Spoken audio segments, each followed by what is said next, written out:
ಲೋಕಸಭೆಯಲ್ಲಿ ಒಂದು ಸಂಸತ್ ಭವನದಲ್ಲಿ, ಅದು ಹೊಸ ಸಂಸತ್ ಭವನದಲ್ಲಿ ಯಾವ ರೀತಿ ಒಂದು ಅಟ್ಯಾಕ್ ಆಯಿತು, ಪಾರ್ಲಿಮೆಂಟ್ ಅಟ್ಯಾಕು, ನೀವೆಲ್ಲ ನೆನಪಿರಲಿ. 21 ವರ್ಷದ ಒಂದು ವಾರ್ಷಿಕೋತ್ಸವ ದಿನದಂದೇ ಒಂದು ಅಟ್ಯಾಕ್ ಆಗುತ್ತಂದ್ರೆ ದೇಶದ ಒಂದು ಪ್ರಜಾಪ್ರಭುತ್ವದ ಮೇಲೆ ಒಂದು ದೊಡ್ಡ ಹೊಡೆತ ಹೊಡೆದ ಹಾಗೆ. ರಾಜ್ಯದ ಒಂದು ಇತಿಹಾಸದಲ್ಲೇನೆ ಯಾವೊಬ್ಬ ಸಂಸದನು ಇಷ್ಟೊಂದು ಕಪ್ಪು ಚುಕ್ಕೆ ಆಗಿರಲಿಲ್ಲ.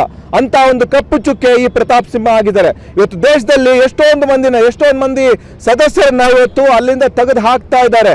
ಇವತ್ತು ಅವ್ರನ್ನೆಲ್ಲ ಸಸ್ಪೆಂಡ್ ಮಾಡ್ತಾ ಇದ್ದಾರೆ. ಯಾವ ಕಾರಣಕ್ಕೆ? ಒಬ್ರು ಲಾಗಿನ್ ಕ್ರೆಡೆನ್ಷಿಯಲ್ ಬೇರೆ ಕಡೆ ಶೇರ್ ಮಾಡಿದ್ದಾರೆ ಅಂತೇಳಿ ಅವರು ಮಹುವಾ ಮೈತ್ರಿ ಅವ್ರನ್ನ ಅಲ್ಲಿಂದ ಸಸ್ಪೆಂಡ್ ಮಾಡಿದ್ರು, ಎಕ್ಸ್ಪೆಲ್ಷನ್ ಮಾಡಿದ್ರು. ಅದೇ ರೀತಿ ಬೇರೆ ಬೇರೆ ಸಂಸದರನ್ನ ಮಾಡಿದ್ರು. ರಾಘವ್ ಚಡ್ಡಾ ಅವ್ರನ್ನ ಒಂದು ಇಂಡಿಯಾ ಅಲಯನ್ಸ್ ಇಂದ ಬೆಂಬಲ ಅಂತ ಹೇಳಿ ಕೋರಿದ್ದಾರೆ ಅಂತ ಹೇಳಿ ಅವರನ್ನು ಅಲ್ಲಿಂದ ಸಸ್ಪೆಂಡ್ ಮಾಡಿದ್ರು. ಇವತ್ತು ದೇಶದ ಒಂದು ಸಂವಿಧಾನ, ದೇಶದ ಒಂದು ಪ್ರಜಾಪ್ರಭುತ್ವಕ್ಕೆ ಧಕ್ಕೆ ಆಗೋ ರೀತಿ ಒಂದು ಅಟ್ಯಾಕ್ ಏನಾಗಿದೆ, ಆ ಅಟ್ಯಾಕಿಗೆ ಒಂದು ಸಹಕಾರ ಕೊಟ್ಟಿರ್ತಕ್ಕಂಥ ಪ್ರತಾಪ್ ಸಿಂಹನ ಯಾಕೆ ಇವತ್ತು ಎಕ್ಸ್ಪೆಲ್ ಮಾಡ್ತಾ ಇಲ್ಲ?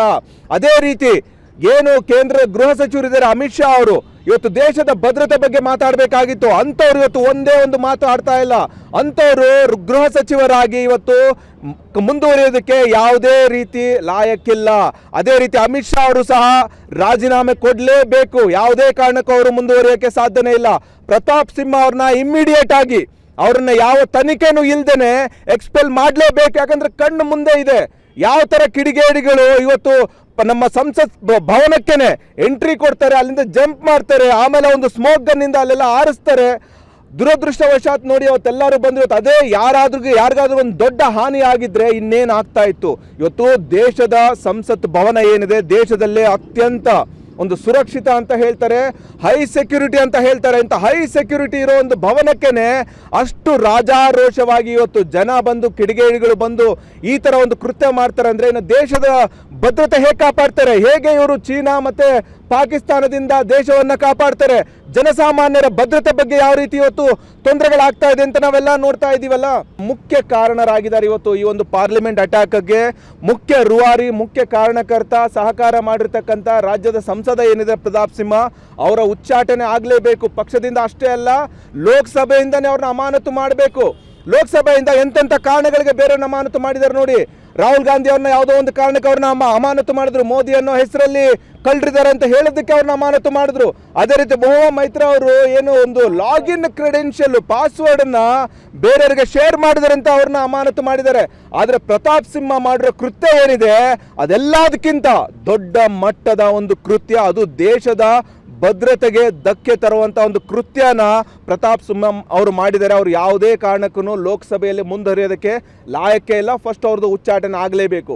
ಅದೇ ರೀತಿ ಗೃಹ ಸಚಿವರು ಏನಿದ್ದಾರೆ ಅಮಿತ್ ಶಾ ಅವರು, ಇವತ್ತು ಸಂಸತ್ ಭವನಲ್ಲೇ ಇಷ್ಟು ದೊಡ್ಡ ಮಟ್ಟದ ಅಟ್ಯಾಕ್ ಆಗುತ್ತಂದ್ರೆ ಅವ್ರನ್ನು ಸಹ ಅವತ್ತು ಸಂಸತ್ ಭವನಲ್ಲಿ ಇಲ್ಲ ಅಂದ್ರೂ ಇದ್ರ ಬಗ್ಗೆ ಯಾವುದೇ ರೀತಿಯಾದ ಮಾತುಗಳನ್ನ ಅವರು ಮಾತಾಡ್ತಾ ಇಲ್ಲ. ಅವರೂ ಕೇಂದ್ರದ ಗೃಹ ಸಚಿವರಾಗಿ ಮುಂದುವರಿಯೋದಕ್ಕೆ ಯಾವುದೇ ರೀತಿಯಲ್ಲಿ ಅವ್ರನ್ನು ಲಾಯಕ್ಕಲ್ಲ.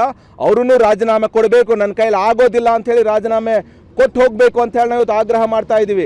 ಜಸ್ಟ್ ಇಮ್ಯಾಜಿನ್ ಮಾಡಿ, ಇದೇ ರೀತಿಯ ಒಂದು ಏನಿವತ್ತು ಪ್ರತಾಪ್ ಸಿಂಹ ಬದಲು ಯಾವುದೇ ಒಂದು ವಿರೋಧ ಪಕ್ಷದ ಸಂಸದರಾಗಿರ್ಲಿ, ಯಾರೇ ಆಗಿರ್ಲಿ, ಈ ತರ ಮಾಡಿದ್ರೆ ಇವತ್ತು ಇಡೀ ದೇಶಾದ್ಯಂತ ಇವತ್ತು ಬಿಜೆಪಿ ಅವರು ಎಷ್ಟೆಲ್ಲ ಇವತ್ತು ಹಂಗಾಮ ಮಾಡ್ತಾ ಇದ್ರು, ಎಷ್ಟೆಲ್ಲ ಅವ್ರನ್ನೆಲ್ಲ ಸಸ್ಪೆಂಡ್ ಎಲ್ಲ ಮಾಡ್ತಾ ಇದ್ರು. ಆದ್ರೆ ಇವತ್ತು ಅದೇ ಬಿಜೆಪಿ ಇವತ್ತು ಸುಮ್ಮನೆ ಇದೆ. ಯಾವುದೇ ರೀತಿಯಾದ ಕ್ರಮಗಳನ್ನು ತಗೊಂತಾ ಇಲ್ಲ.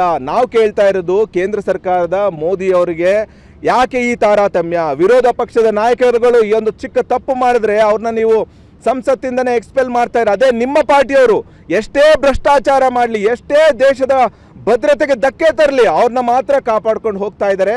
ಈ ರೀತಿಯ ಮೀನಾಮೇಷ ದೇಶದ ಪ್ರಜಾಪ್ರಭುತ್ವಕ್ಕೆ, ದೇಶದ ಸಂವಿಧಾನಕ್ಕೆ ಒಂದು ಧಕ್ಕೆ ತರುವಂಥ ವಿಷಯ ಆಗಿದೆ. ಆದ್ರಿಂದ ಪ್ರತಾಪ್ ಸಿಂಹ ಅವ್ರನ್ನ ಉಚ್ಚಾಟನೆ ಮಾಡಲೇಬೇಕು, ಅವ್ರನ್ನ ಅಮಾನತು ಮಾಡಲೇಬೇಕು ಸಂಸತ್ತಿಂದ. ಅದೇ ರೀತಿ ಕೇಂದ್ರ ಸಚಿವರು ಏನಿದ್ದಾರೆ ಅಮಿತ್ ಶಾ ಅವರು, ಅವರ ಒಂದು ರಾಜೀನಾಮೆ ತಗೊಳ್ಳೇಬೇಕು ಅಂತ ಹೇಳಿ ನಾವು ಇವತ್ತು ಆಗ್ರಹ ಮಾಡ್ತಾ ಇದ್ದೀವಿ. ಪ್ರತಾಪ್ ಸಿಂಹ ಅವರು ಸಣ್ಣ ಘಟನೆಗಳಿಗೂ ವಿಷಯಗಳಿಗೂ ಪ್ರತಿಕ್ರಿಯೆ ಕೊಡ್ತಿದ್ದಾರೆ. ಹೌದು, ಮೀಡಿಯಾ ಮುಂದೆ.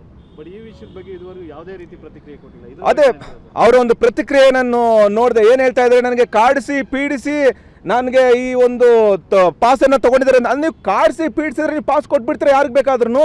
ಅವ್ರು ಯಾರು ಏನು ಅಂತ ಒಂದಿಷ್ಟು ತಿಳ್ಕೊಳ್ದೇನೆ ಪಾಸ್ಗಳನ್ನ ಕೊಟ್ಟು ಇವತ್ತು ದೇಶದ ಒಂದು ಪ್ರಜಾಪ್ರಭುತ್ವ ಮೇಲೆ ಧಕ್ಕೆ ತರುವಂತರ ಒಂದು ಅಟ್ಯಾಕಿಗೆ ಇವತ್ತು ಕಾರಣಕರ್ತರಾಗಿದ್ದಾರೆ.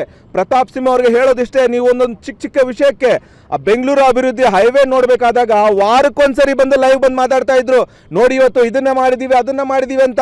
ಅದೇ ಹೈವೇ ಲೋಪದೋಷ ಇದೆ ಅಂತ ಹೇಳಿದಾಗ ಒಂದಿನನೂ ಬಂದು ಲೈವ್ ಮಾಡಲಿಲ್ಲ ಪುಣ್ಯಾತ್ಮ. ಇವತ್ತು ಇದೇ ವಿಷಯದ ಬಗ್ಗೆ ಒಂದಿಷ್ಟು ಮಾತಾಡೋಕ್ಕೆ ರೆಡಿ ಇಲ್ಲ, ಯಾಕಂದ್ರೆ ತಪ್ಪು ಅವ್ರ ಹತ್ರ ಇದೆ. ಪ್ರತಾಪ್ ಸಿಂಹ ಎಷ್ಟು ಬೇಜವಾಬ್ದಾರಿ ಸಂಸದ ಅಂತ ನಾವು ಕಳೆದ 9 ವರ್ಷದಿಂದ ನೋಡ್ತಾ ಇದ್ದೀವಿ. ಬಟ್ ಅವರ ಬೇಜವಾಬ್ದಾರಿ ದೇಶದ ಒಂದು ಭದ್ರತೆಗೆ ಧಕ್ಕೆ ತರುತ್ತೆ ಅಂತ ಇವತ್ತು ರಾಜ್ಯದ ಜನತೆನೂ ಅರ್ಥ ಮಾಡ್ಕೊಂಡಿದ್ದಾರೆ.